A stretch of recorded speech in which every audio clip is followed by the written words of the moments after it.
This changes everything for the Orlando Magic. They will once again be without their starting point guard, this time on the journey in this NBA season post All-Star break, and it's going to fall on that man's shoulders right there, Paolo Banchero, as well as Franz Wagner and a good chunk of the rest of this team. Guys, welcome into Magic Digest. I'm your host, Patrick Previty, coming out with daily Orlando Magic basketball content. Make sure that you hit that subscribe button, and if you are part of the 75% that are watching these videos that aren't subscribed, join the 25%. We're trying to build an Orlando Magic basketball community here on YouTube.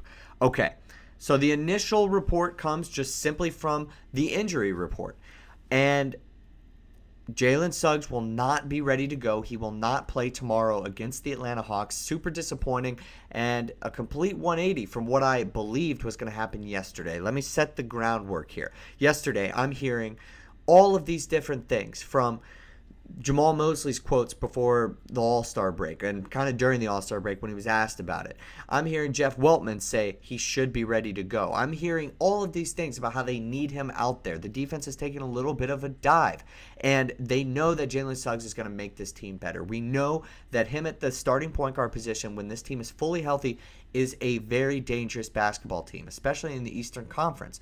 But unfortunately, he has not been able to ramp up his conditioning to play tomorrow, and he hasn't even been able to have any contact during practice. So, unfortunately, we are in a spot where Jalen Suggs will not be playing against the Atlanta Hawks tomorrow. Now, I do feel like this season is slipping away, but before we get into exactly what the reasonings are for that, I did also want to go through some of the sentiments around this team and what people have been saying. This is Jeff Weltman prior to the All-Star break, okay? He said, our medical guys don't deem it as a significant injury that's going to have long-term effects. This is in reference to the quad contusion that he suffered. This is not in reference to the back spasms, but he's obviously dealt with both this season. And the back spasms were very, very concerning because he was wheelchaired off, and we just thought, oh my God, is he out for the season? Well, he wasn't, and he came back on the 25th, played against the Pistons, and had the left quad injury. Now, he hasn't been back since and has missed 20 of the last 21 games. That is so huge. Yesterday, I was talking about Wendell Carter Jr. saying that this is one of the most important stretches of his career, and he is not going to be out there to start this. That's super concerning. KCP also commented, as far as defensive-wise, we are missing him the most. The energy he brings, everybody feeds off of that, even myself. There's a clear admission of how valuable Jalen Suggs is right now. And defensively, we are not getting it. I also wanted to talk about Coach Mosley. He did answer questions today about this injury. And the initial question comes in to, hey, look, is there something deeper than just the quad injury or this recovery process? Is there something else there? And he kind of went in, you can read this, it's a bit of a long quote. He kind of went in referencing Franz's injury and Paolo's injury. Obviously, they suffered the same oblique tear, and they both kind of came back at different times. He's saying, look, players respond to treatment differently, and at the end of the day, we're just going to have to let him heal the way that he wants to. Now, the sentiment prior to the All-Star break was definitely that he was going to take his time. He was going to be on a minutes restriction, and they were not going to force him back. They were not going to rush him back, but that was pre-All-Star break. I think everybody thought during that time he was going to make more leaps and bounds and strides to being able to get back out there on the court. And I'm certainly not saying that he should rush it or that he hasn't done anything in this rehab process properly. I'm certainly not saying that. And I know I'm not pointing the finger at anybody or blaming anybody because I'm not within the organization. But I'm just saying to you guys, this is super important. This team has not played well without Jalen Suggs out there. And to continue the rest of the season without the starting point guard, when we really need wins, when we need to catch up to the teams that we are behind. We are behind Detroit 2.5 games. They're at the number 6 seed. Milwaukee 3.5 games, and Indiana 4.5 games. We cannot pay to we can't just throw away these games. We can't spare any of these games. The sense of urgency for this team for this year is unfortunately way too late. It's already getting to that point. He will not be out there against the Atlanta Hawks. But I did also want to get into who is going to replace him.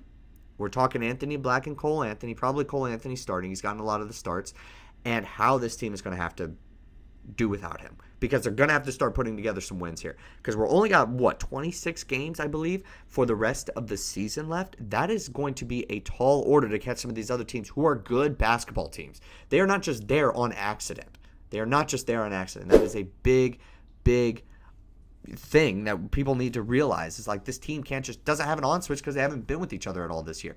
These are the numbers for Jalen Suggs this season. Obviously, pretty much improvement across the board, I'd say. And he answered a lot of questions. Now, he's still not the passer that we would kind of want, maybe statistically, but still at the end of the day, we know that this offense runs smoother, and certainly the defense does as well.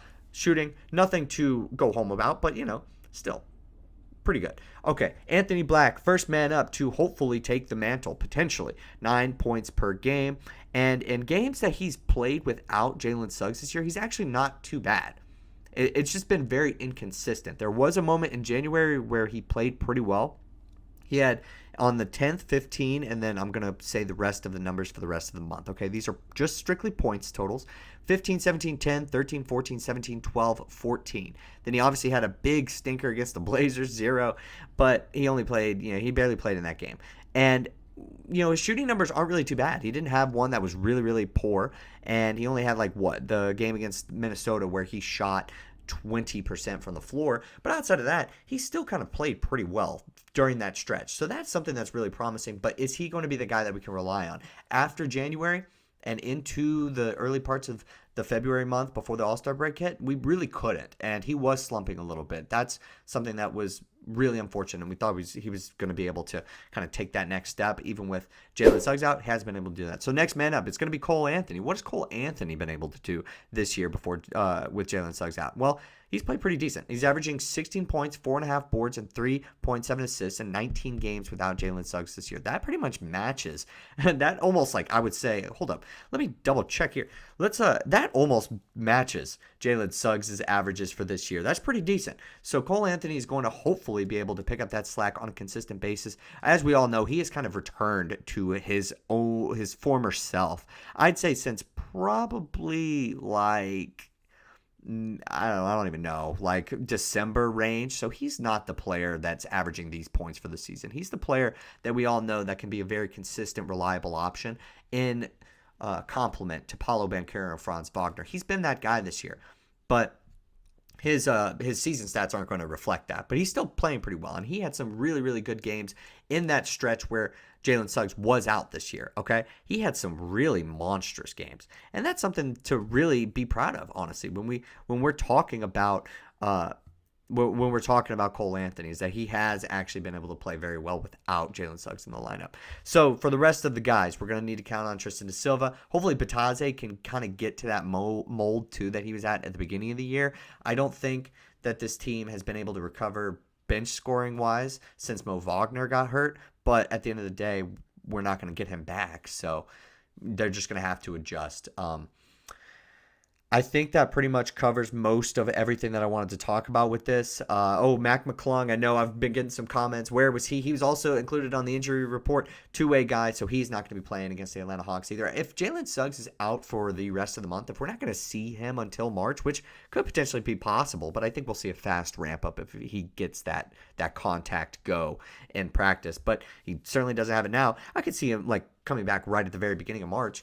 I mean, shoot, there's only 9 more days in February, so March isn't that far away. But I could see Mac McClung potentially maybe getting called up if we need somebody. If there's one more injury to this guard rotation, we talked about it in the offseason, we're going to have to get somebody who can bring a spark. Maybe he does that. But we're going to have to, like I said, rely on some of the other guys that have been on the bench and that have been rotating as the starters. We're going to have to rely on a guy like KCP. We're going to have to rely on Tristan da Silva. We need those guys to step up and step up consistently, or else the season is really slipping away. Now, let me know what you guys think down in the comments section below, because I understand if this might seem overreactive, but I'm all for this season and this season alone. Prior to the year, Paolo Banchero said that Eastern Conference Finals were his goal. Now that seems so far away from being at all possible. Maybe it's because we weren't active at the trade deadline, probably because it was the injuries, and maybe it's just because this basketball team maybe hit a bit of a ceiling. And it's February now, and there's nothing that we can do about it. Let me know what you guys think in the comment section down below. Obviously, Don't want to mortgage the future. Don't want to give that up.